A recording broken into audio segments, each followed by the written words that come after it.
26. Oh, liit ah. Ngayon, ano na eh. 32 na eh. Grabe mo siya, laki ng pera. Dapat niloko mo si Angkis ah. Bakit? Sige, pumasok. Tumigil ako ng gym tsaka ako lumapad eh.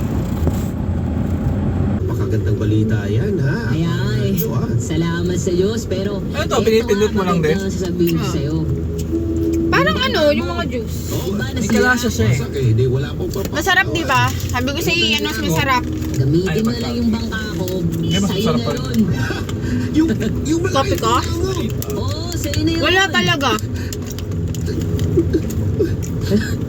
Di nga. Oo, men. Kasi naman, ikaw pa ba? Alos kapatid na yung turing ko sa'yo eh. Gancho.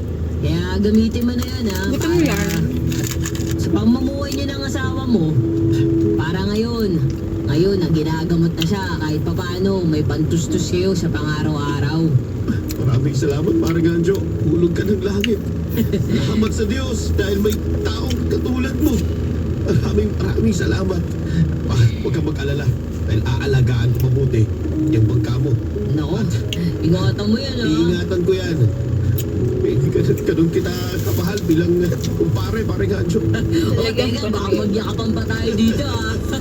Baka sabihin nila, bakla ako. Maraming salamat, Pare Gancho. Linis ba kami? Maraming salamat. Malaking tulong yan sa pamilya mo. Salamat din, pre. Basta, mag-iingat kayo lagi dito ha. Kaya pala, nalagyan eh. sobrang Sabi dito, Sobrang tamis. isda mo ako ha. Pakainin mo ako ng masasarap na isda. Walang problema. Mag-ingat ka rin sa Maynila, Pare Gancho. Salamat. Salamat, Chong. Bang. Baga.